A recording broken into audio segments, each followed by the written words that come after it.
Semua akan berlalu. Kesepian ini akan berlalu. People can come and go. Baik lagi kita di Curcol. Curcol apa hari ini? Di berapa bagus banget. Di luar hujan. Hari ini hari musim hujan, musim yang dingin, musim yang penuh dengan air, musim yang sejuk, musim yang basah, musim yang sering bikin galau, apalagi di malam hari, makin memfasilitasi kita untuk overthinking. Pasti suka banget nih kalian kalau lagi hujan tengah malam, apalagi kalau lagi begadang, ya kan? Tapi enaknya tidur sih kalau hujan. Tapi kalau kebanyakan orang sih kalau malam itu ya begadang gitu. Udah deh, makin deh overthinkingnya dikarenakan hujan turun makin mendukung segala overthinkingnya. Ya enggak. Kalau setuju komen di kolom komentar, oke? Nggak cuma overthinking doang kalau hujan-hujan gini terlintas di kepala, pasti ada rasa kesepian. Mulai deh muncul rasa kesepian itu. Apalagi yang jomblo, kalaupun nggak jomblo juga ada beberapa orang yang merasa terus kesepian walaupun dia memiliki beberapa orang yang menyayangi dia. Pasti ada. Rasa kesepian itu nggak akan pernah terhindar dari kita. Rasa kesepian itu akan selalu menemani kita. Walaupun kita kesepian, tapi dia akan selalu menemani di dalam diri kita. Itu apa? Kesepian. Muter terus. Nikmatin saja ya guys ya. Ya. Kenapa kita kesepian? Kenapa kita kesepian? Why? Aku nggak tahu jawabannya apa. Mungkin bisa datang dari beberapa hal. Pertama tuh bisa dari kita kesepian diakibatkan ada seseorang yang pergi meninggalkan kita. Orang itu pergi dan kita ditinggalkan begitu saja. Mau teman, saudara, orang tua, kekasih, siapapun, guru, pokoknya orang-orang yang kita sayang. Itu suatu saat akan tiba waktunya itu. People can come and go. Dan itu fakta. Nah, di fase-fase kita ditinggalkan itulah, itu banyak banget yang harus kita adaptasi lagi. Ada perasaan aneh yang muncul tiba-tiba. Dan itu gak enak banget rasanya. Ya, rasa kesepian. Wujud dari orang-orang kesepian itu tuh, kalau dia di sekitaran orang tuh, dia sering banget ngelawak. Dia orangnya cerewet, dia orangnya banyak banyak ngobrol gitu. Terus paling kayak hiperaktif. Ya karena ya di situ lah tempat dia berekspresi. Mumpung ada kesempatan ya dia mengeluarkan apa yang pengen dia keluarkan gitu. Ketika dia sendiri itu tidak bisa. Nah, tapi terkadang orang salah tangkap. Berarti ini orang kayaknya bahagia terus. Ya ini orang emang seru banget gitu. Pasti dia oke kok orangnya. Tapi tidak semua orang yang dia kelihatan hiperaktif bersama orang-orang itu dia tidak kesepian. Dia kan malah itu akibat dari kesepian dia. Jadi ketika ketemu orang dia terlalu overreaktif gitu loh. Overreaction, over talk, over sharing, over. Karena ketika dia tidak memiliki seseorang atau bertemu seseorang, dia menyimpan itu. Apalagi kalaupun dia ada orang di sekitar dia, tapi orang di sekitar dia itu tidak bisa memahami dia, ya akhirnya dia nge-keep sendiri gitu loh, apa yang dia pikirkan, apa yang dia rasakan. Akhirnya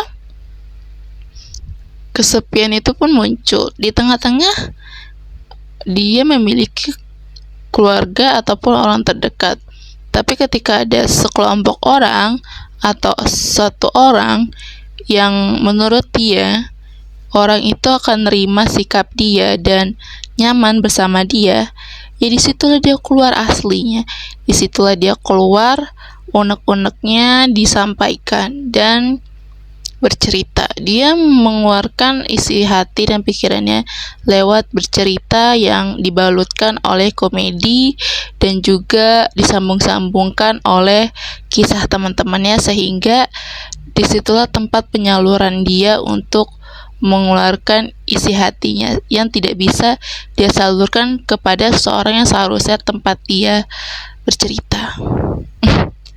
Disitulah tumbuhnya kesepian itu. Jadi kalian kalau ketemu sama temen yang mungkin dia pelawak, yang mungkin dia hiperaktif, mungkin dia salah satu orang yang kesepian. Tapi kalau kebanyakan dari komedian itu banyak yang menjadi komedian dikarenakan ya gitu, dia merasa kesepian, tidak ada tempat untuk menyalurkan isi hati dan pikiran dia. Akhirnya dia berkomedi, apalagi stand up komedi. Stand up komedi berasal dari keresahan. Iya, keresahan itulah yang dimiliki oleh orang-orang kesepian. Orang-orang kesepian itu lalu menemukan tempat atau media untuk menyalurkan apa isi hati mereka yang dapat diterima oleh orang-orang. Akhirnya menjadi stand up comedy, di mana tempat mereka diterima cerita mereka.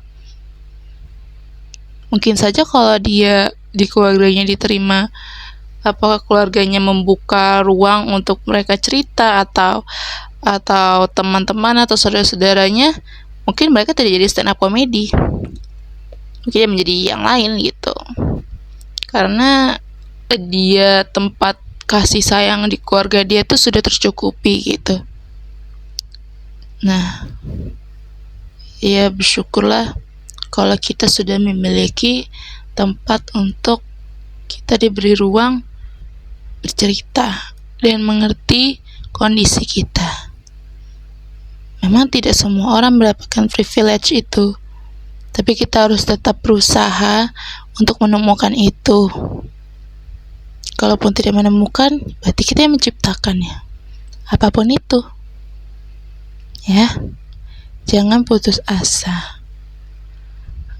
Aku pun juga begitu. Orang datang dan pergi.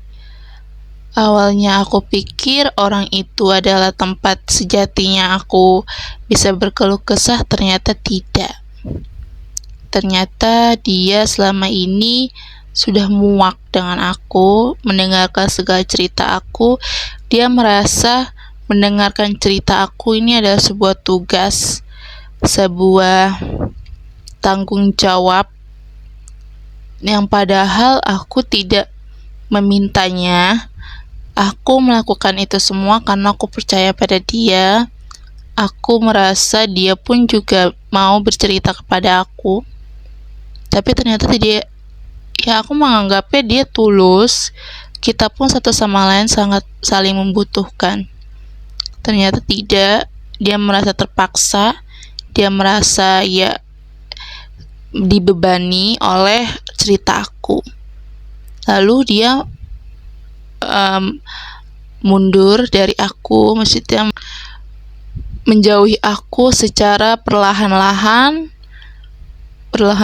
lalu tiba di waktunya dia meledak untuk benar-benar meninggalkan aku, dan dia mengeluarkan isi hatinya yang selama ini ternyata ya tidak setulus itu gitu.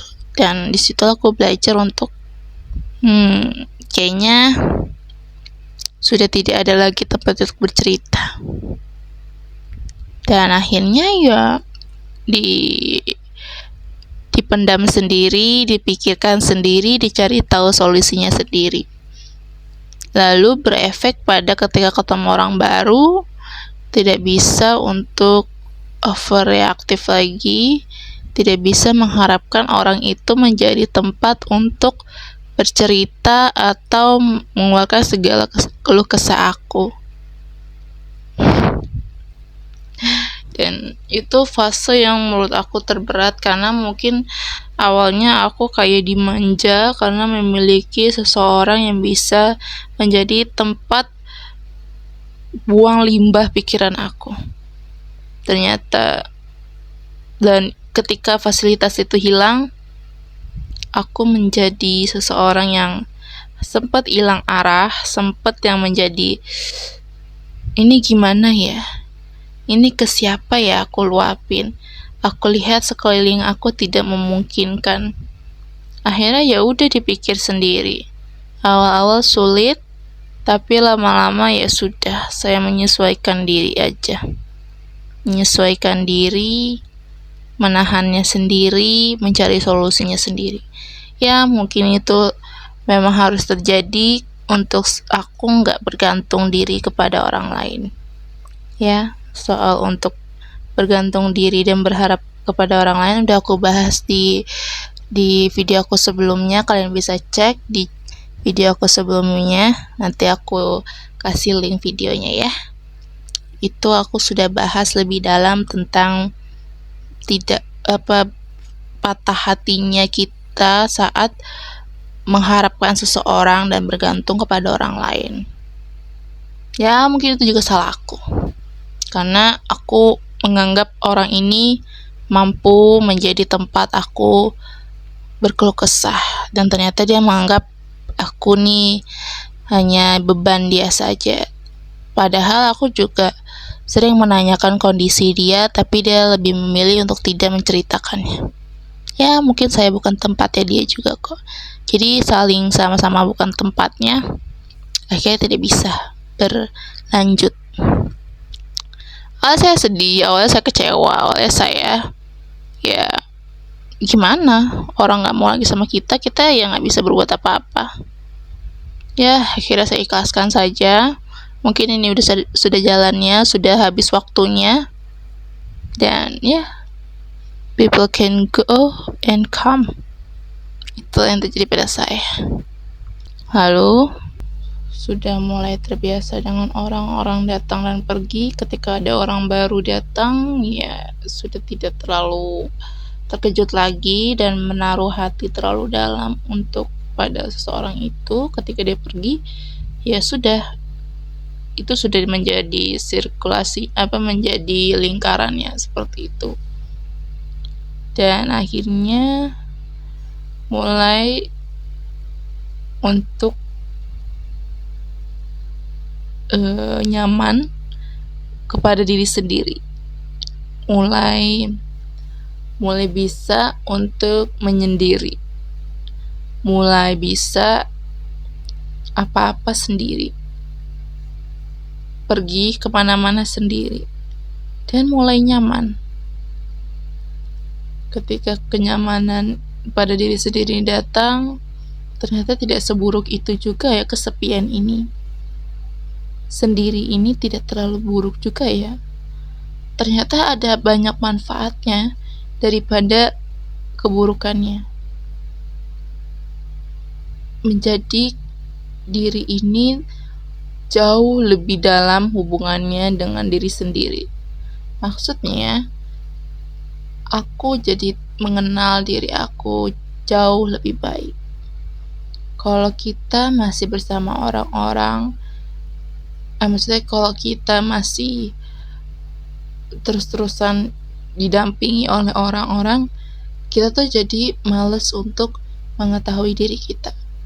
Kita jadi banyak ke distract. Nah, di momen-momen seperti itu, kita jadi gak fokus sama diri sendiri, lebih banyak fokus kepada orang lain. Akhirnya ya gak tahu jati diri ini maunya seperti apa. Nah, dengan kita memiliki waktu sendirian, kita jadi memiliki banyak hal yang bisa kita lakukan untuk menggali lebih dalam jati diri ini, menggali diri pada potensi yang ada. Nah, disitulah baru kerasa ternyata saya bisa ini, saya bisa menerima pelajaran ini, akhirnya saya tahu tentang ini, tentang itu, dan itu sangat bagus untuk diri sendiri loh. Ada beberapa hal yang membuat diri kita ini menjadi sehat gitu. Kita bisa menganalisa segala permasalahan dengan baik gitu ketika kita memiliki banyak waktu sendiri. Merilekskan diri sendiri menjadi lebih banyak. Maksudnya kayak ketika menenangkan diri ini tuh jauh lebih nyaman, jauh lebih deep gitu loh rasanya. Lalu kita merasa diri ini, ternyata gue seberharga itu ya. Ternyata saya harus menjaga diri ini dengan baik. Jadi kita fokus sama diri sendiri.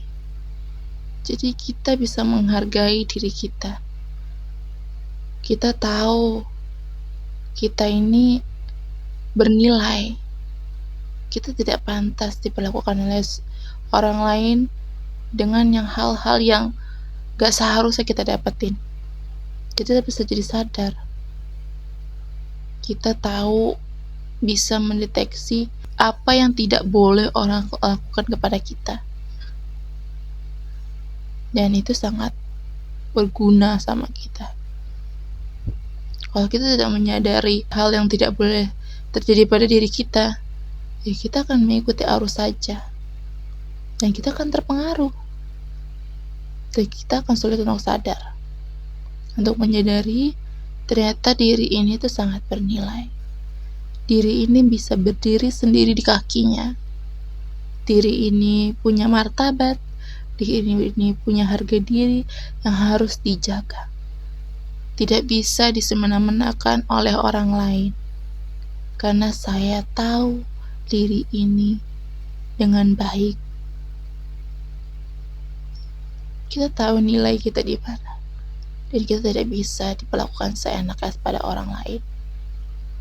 Kalau kita tidak memiliki waktu untuk sendiri, bagaimana kita bisa tahu seberapa berharganya diri kita? Itu manfaatnya. Semoga kalian bisa tahu diri kalian itu bernilai. Ya. Coba menyendiri, coba terbiasa untuk berbicara sendiri. Kalau terjadi apa-apa, kalau ada suasana hati yang gak enak, dan kamu gak ngerti kenapa, kamu pertanyakan, ada apa dengan kamu? Ada apa masalahnya? Jadi kamu tahu bagaimana cara menyelesaikan masalah itu, menyelesaikan perasaan kamu itu. Kalau kamu cuman denial terus, kamu gak cari tahu kenapa pada diri ini, ya akan sulit untuk menemukan jalan keluarnya. Jadi kamu harus bertenang, menyendiri, dan mengevaluasi apa yang terjadi pada diri kamu. Barulah di situ kamu menemukan solusinya. Solusinya sudah ada sebenarnya di kepala kita. Cuman itu belum terkoneksi aja langsung. Karena kita tidak pernah mempertanyakannya. Itu tidak seburuk itu juga kesendirian itu. Emang perlu untuk kita bisa mengenal diri kita. Kita juga harus melihat dari sisi buruknya juga ya. Emang gak semuanya baik ya, kesepian atau menyendiri itu. Pasti ada dua sudut pandang. Ada sisi baiknya dan ada sisi buruknya. Ada di titik dimana aku pernah merasakan kesepian ini sangat merenggut hati ini gitu. Merenggut perasaan yang acak-acakan. Kayak rasanya tidak kuat lagi untuk menahan kesepian ini. Rasanya ingin sekali memutuskan hal yang dimana membuat aku tidak kesepian lagi. Dan itu pasti gegabah. Dan itu pasti hal yang instan. Dan akan menghasilkan satu keputusan yang salah. Disitulah ujiannya. Disitulah kita diuji untuk apakah kamu kuat menunggu sampai di waktu yang tepat. Emang akan banyak struggle-nya. Cuman akan ada rasa kesengsaraannya. Akan ada rasa yang gak nyaman pada diri ini ketika kesendirian ini terlalu lama. Tapi kita sudah ada targetnya. Kita sudah ada visi misinya. Tapi memang belum waktunya aja untuk bisa mencapai itu. Lalu kesepian ini selalu datang di setiap saat. Apalagi belum lagi ke-distract sama orang-orang yang sudah mencapai tujuan itu. Tapi kita gak bisa membandingkan diri kita kepada orang-orang itu, karena titik kita berbeda, titik mulainya berbeda. Jadi kita harus menyesuaikan pada titik mula kita. Tidak usah berlomba-lomba. Kita ini hidup memiliki jalannya masing-masing. Jadi jalanilah proses itu agar kamu tidak menyesal, agar kamu bisa menjalani setiap proses kamu untuk menggapai tujuan itu dengan semaksimal mungkin hasilnya. Karena semua itu butuh persiapan. Ya, aku tahu ini akan sulit. Banyak banget godaannya. Apalagi kita masih muda. Terutama di soal memiliki hubungan dengan seseorang. Kalau kita terlalu tergesa-gesa memilih orang atau tidak kuat lagi menahan kesepian ini, lalu bertindak dengan gegabah memilih seseorang yang tidak sesuai dengan prinsip kamu, ya kamu akan mendapatkan satu hasil yang tidak sesuai yang kamu rencanakan, bahkan bukan yang terbaik untuk kamu. Lalu ujungnya ya penyesalan. Waktu tidak bisa lagi untuk dikembalikan. Jadi ya memang banyak sekali ujiannya. Tapi kita harus tetap kuat. Karena kita tahu kita pasti kok menuju ke sana. Tapi kita nggak boleh mencari jalan pintas dari proses kita ini. Sudah, jalani saja, pelan-pelan, tapi pasti. Ya, sampai di titik dimana kamu sudah merasa cukup, sudah merasa diri ini siap menerima tanggung jawab lain. Ya, karena apapun setiap pilihan kita pasti ada tanggung jawabnya. Ada sisi manfaatnya, ada sisi indahnya, tapi juga ada sisi tanggung jawabnya. Nah, apakah tanggung jawab itu kamu bisa terima atau tidak, atau kamu bisa jalani atau tidak? Kan itu pilihannya. Jadi, jangan mengambil langkah yang gegabah. Oke? Kita pasti bisa kok ngelewatin ini semua. Semua akan berlalu. Kesepian ini akan berlalu. Ya. Tapi pada dasarnya sesuatu yang paling setia pada diri kita yaitu diri kita sendiri. Semua akan pergi pada waktunya. Yang tidak akan meninggalkan diri kita hanya jiwa dan raga kita. Jadi berpegang teguhlah pada diri sendiri. Ya, aku harap kamu bisa menemukan diri kamu sendiri menjadi teman kamu, menjadi tempat fondasi dan juga benteng pertahanan kamu untuk menjalani sisa-sisa kehidupan kamu. Aku yakin kamu pasti bisa. Tenang aja. Setiap proses kecil yang kita lakukan, itu semua akan ada hasilnya. Dia akan mendatang. Oke? Tetaplah percaya pada proses kamu. Tetaplah percaya pada rencana Tuhan. Tuhan jauh lebih baik mengetahui apa yang terbaik buat kamu. So, keep spirit all. I hope you are find what you want. Guys, aku jelek banget ya, tapi aku berusaha. Oke guys, aku harap kalian semua bisa enjoy dengan video aku. Aku harap kalian semua ada yang kebantu walaupun sedikit dari omongan aku yang mungkin banyak muter-muternya, tapi aku harap kita semua bisa mengerti ya apa yang aku sampaikan. Oke, kalau nggak ngerti sorry ya. Aku emang kurang banget kosakatanya, kurang banget bahasa-bahasa yang paling bisa apa ya kurang gitu loh kosakata untuk menyampaikan isi pikiran ini gitu. Tapi aku sudah berusaha semaksimal mungkin untuk menyederhanakan apa yang aku maksud. Ya, semoga kalian mengerti. Kalau kalian ada yang mau ditanyakan atau mau ngebahas hal yang lain, kalian bisa komen-komen di bawah ya. Oke guys, selamat malam ya untuk semuanya. Semoga besok kalian menjalani hari-hari yang baik. Semoga besok apa yang kalian jalani berjalan dengan yang kalian inginkan, berjalan dengan baik.